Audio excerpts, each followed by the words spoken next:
जनमानस जो इस सदन में ही नहीं, उत्तर भारत के अंदर और भारत से प्रवासी हुए जितने भी ऐसे लोग हैं जो मॉरिशस में या दुनिया की फिजी में या दुनिया के किसी देश में गए, उनके संकट काल में रामचरितमानस ही तुलसीदास जी का अवधी भाषा में रचा गया रामचरितमानस ही उनका सहारा बना था। और आज जब उसको सम्मान मिल रहा है तो आप उसका विरोध कर रहे हैं। बड़ी विचित्र सी स्थिति है। आप हर अच्छे कार्य का समाज आज के यही ढोंग है आप लोगों का, यही ढोंग है। हर अच्छे कार्य का आप विरोध करेंगे, हर अच्छे कार्य का आप विरोध करेंगे। हर अच्छा कार्य जो प्रदेश के हित में है, देश के हित में है, आप उसका विरोध करेंगे। और मुझे लगता है इस प्रकार के विरोध की निंदा होनी चाहिए और हम इसका समर्थन करते हैं जो उत्तर प्रदेश की बोलियों को सम्मान मिल रहा है। मैं आपका धन्यवाद करूंगा, विधानसभा सचिवालय को इस बात के लिए धन्यवाद दूंगा। कल हम लोगों ने यहां पे इसका शुभारंभ किया, समाजवादी पार्टी ने उसका विरोध किया और मुझे लगता है कि प्रोसेडिंग का हिस्सा होना चाहिए, इनको समाज के सामने एक्सपोज करना चाहिए। अपने बच्चों को ये लोग पढ़ाएंगे इंग्लिश स्कूलों में और दूसरे के बच्चे के लिए अगर सुविधा सरकार देना चाहती है कह देनी उर्दू पढ़ाओ इसको, यानी उसको मौलवी बनाना चाहते हैं, कटबुल्ला पर की ओर केस को ले जाना चाहते हैं। ये नहीं चल सकता।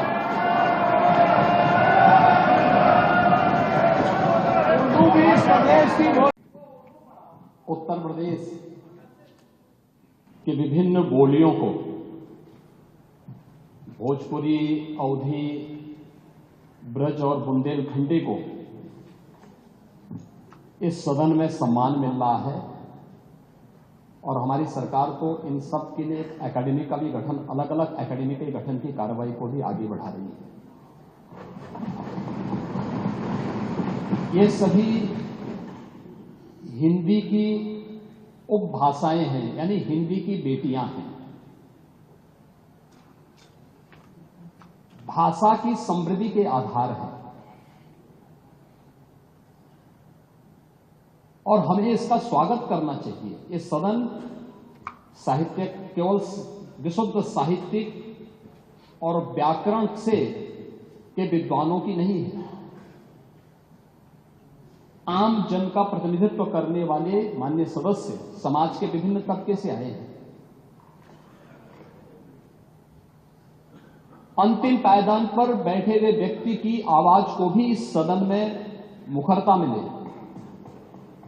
इसके लिए अगर किसी को हिंदी में वह धारा प्रवाह नहीं बोल सकता तो उसको भोजपुरी में भी अपनी बात को रखने का अधिकार मिलना चाहिए, अवधी में, ब्रज में या बुंदेलखंडी में उसको रखने का अधिकार मिलना चाहिए। ये कौन सी बात हो गई कि भोजपुरी में न बोले, अवधी में न बोले, इसका बुंदेलखंडी में न बोले और उर्दू क्या वकालत कर रहे हैं? एक बड़ी विचित्र बात है। आप मुझे बताइए, मैं इसीलिए कहता हूं कि आप समाजवादियों का चरित्र ही इतना दोहरा हो चुका है, इतना दोहरा हो चुका है कि अपने बच्चों को भेजेंगे इंग्लिश पब्लिक स्कूल में और दूसरों के बच्चों को बोलेंगे कि एक गांव के उस विद्यालय में पढ़े जहां संसाधन भी नहीं है। ये दोहरा आचरण और जाकी रही भावना जैसी प्रभु मूर्ति देखी दिल जैसी, यह तो आचरण आप लोगों का है। इसीलिए आपने कल भी भोजपुरी का विरोध किया, अवधी का विरोध किया, बुंदेलखंडी का विरोध किया और आप लोग अपने दैनिक जागरण में, दैनिक जीवन में इस प्रकार के आचरण के आदी हो चुके हैं। और इसलिए अध्यक्ष जी, इसका अभिनंदन हम लोग करते हैं और इन बोलियों को सम्मान मिलना चाहिए। इनके संरक्षण के लिए ही हमारी सरकार भोजपुरी एकेडमी का गठन कर रही है, अवधी एकेडमी का गठन कर रही है संत तुलसीदास जी के नाम पर। इसी के आधार पर ब्रज भाषा इतनी समृद्ध भाषा है, सूरदास जी ने अपनी सभी रचनाएं उसी भाषा में दी हैं। अमर उजाला जीवांजलि के सारथी की मदद लें और महाकुंभ में स्नान जरूर करें।